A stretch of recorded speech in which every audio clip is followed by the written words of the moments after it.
तो अब ये चेक करते हैं कि भाई conservation of energy in LC oscillation, conservation of energy लगता है नहीं लगता। जैसे आपको मैंने वो एग्जांपल दिया था कि कोई आइसोलेटेड सिस्टम है, किसी बॉल को किसी हाइट से अपन ड्रॉप करते हैं, तो इनिशियली उसके पास पोटेंशियल एनर्जी होती है, फिर पोटेंशियल एनर्जी धीरे धीरे काइनेटिक एनर्जी में कन्वर्ट होती है।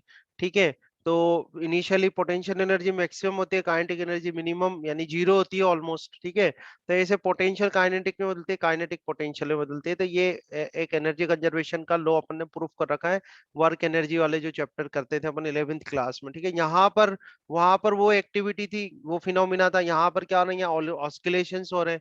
ठीक है, तो ऑस्किलेशंस हो रहे हैं तो उसमें हमारे पास दो एनर्जी है। एक तो आपके पास है कैपेसिटर के पास जो एनर्जी है, कैपेसिटर के पास इलेक्ट्रोस्टैटिक एनर्जी है, और जो इंडक्टर है उसके पास क्या है, मैग्नेटिक पोटेंशियल एनर्जी है। तो इन एनर्जी का जो सम है वो क्या होना चाहिए, कांस्टेंट होना चाहिए, कंजर्व होना चाहिए। ठीक है, तो वो हम फाइंड आउट करते हैं। देखो, the sum of energies stored in capacitor and inductor remains constant during LC oscillation. अपन ये मान लेते हैं कि भाई एट एनी इंस्टेंट, कोई इंस्टेंट पे, at any instant, at any instant जो एनर्जी आपके कैपेसिटर के पास है, किसी इंस्टेंट पे बात कर रहा हूं मैं भी, तो इलेक्ट्रोस्टैटिक एनर्जी होगी कैपेसिटर के पास, वो क्या होगी, 1/2, और ये हो गई Q²/C। ये तो बात हो गई किसके लिए, कैपेसिटर के लिए। इंडक्टर के लिए लिखोगे तो इंडक्टर की मैग्नेटिक पोटेंशियल एनर्जी, उसका फॉर्मूला क्या हो जाएगा, 1/2 Li² हो जाएगा। ठीक है, अगर टोटल एनर्जी निकाले तो टोटल एनर्जी की तो हो जाएगी आपकी इलेक्ट्रोस्टैटिक एनर्जी प्लस जो मैग्नेटिक पोटेंशियल एनर्जी, मतलब कैपेसिटर की एनर्जी और इंडक्टर की जो एनर्जी। तो सम कर दो तो 1/2 ये हो जाएगा Q²/C, एंड प्लस ये हो जाएगा 1/2 Li² हो जाएगा। यहाँ तक आया समझ में। ठीक है, बट Q अपन जानते हैं, Q की इक्वेशन अपने पास है। Q इज इक्वल टू क्या होता है, Q की इक्वेशन देख लो आप। Q इज इक्वल टू है Q0 cos ω0t। ठीक है, तो Q इज इक्वल टू है Q0 cos ω0t, ये तो Q की इक्वेशन है। अच्छा, I की भी इक्वेशन है, I भी हमने फाइंड आउट कर लिया था। देखो I कितना है, I is equal to Q0 ω0।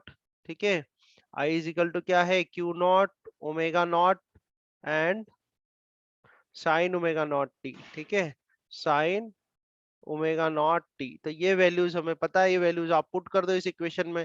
Equation number इसको 1 कर देते हैं। इक्वेशन नंबर 1 में वैल्यू पुट कर दो आप, तो देखो आप टोटल एनर्जी कितनी आ रही है अपने पास। तो E इज इक्वल टू आ जाएगा 1/2। ठीक है, E इज इक्वल टू हो जाएगा 1/2, देन Q²/C। तो 1/2 करा, Q² कर दो, तो Q0 का स्क्वायर, है ना, then cos square ω0t, and divide by कितना है भाई इसमें, C है तो ये C आ जाएगा। ठीक है, और प्लस 1/2 इसको करेंगे अपन Li²। I² का मतलब हो गया Q0 ω0 सर इन यानी दोनों का Q0 सम का 1 आएगा स्क्वायर। क्या? अभी कर रहे हैं, देखो हम बताते हैं क्या आता है। देखो आप, ये आ गया sin² ω0t। ठीक है, ये क्या आपने, तो इस इक्वेशन को मैं कर सकता हूँ 1/2C।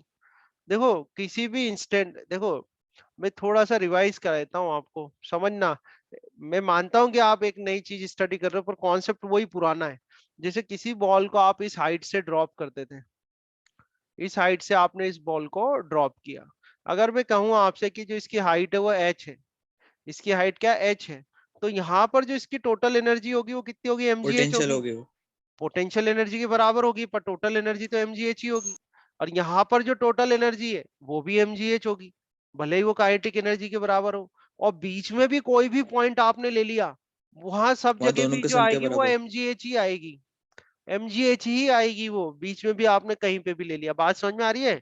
अपने कैपेसिटर के पास इनिशियली कितनी एनर्जी थी बताओ, कैपेसिटर जो एम आपका जी था। H sorry sorry. अरे भाई, कैपेसिटर के पास कितनी थी, कैपेसिटर के पास इनिशियली कितनी एनर्जी थी बोलो। कैपेसिटर के पास एनर्जी का फॉर्मूला क्या होता सर है, 1/2 Q Q square by square by C. Two C. तो हाँ Q²/2C, ठीक है बिल्कुल। पर Q की जगह क्या लिखोगे, Q0, क्योंकि इनिशियल उसके हाँ पास क्यू नॉट हाँ। Q0 था ना।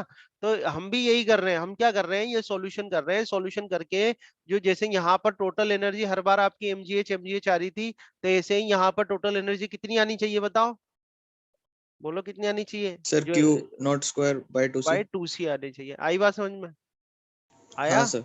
ठीक है, बस वही कर रहे हैं अपन, देखते हैं आती कि नहीं आती। तो ये आपके पास आ गया Q0 का स्क्वायर, ये हो गया कॉस स्क्वायर, ये हो गया ω0, ये t हो गया, प्लस 1/2 कर देते हैं इसको एल कर देते हैं, ये क्यू नॉट स्क्वायर कर देते हैं।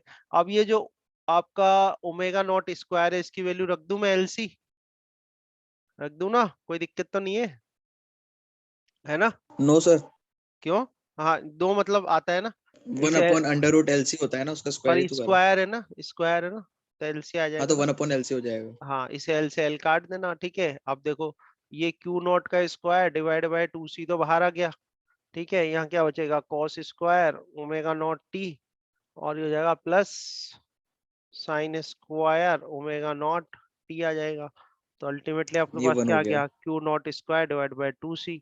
हाँ ये सर, क्यू क्या है, naught square by two initial C. Initial energy of a capacitor. यही आना चाहिए था अपना, यही अपन चाहते थे, तो ये प्रूव हो गया, हैंस प्रूव, ठीक है ना?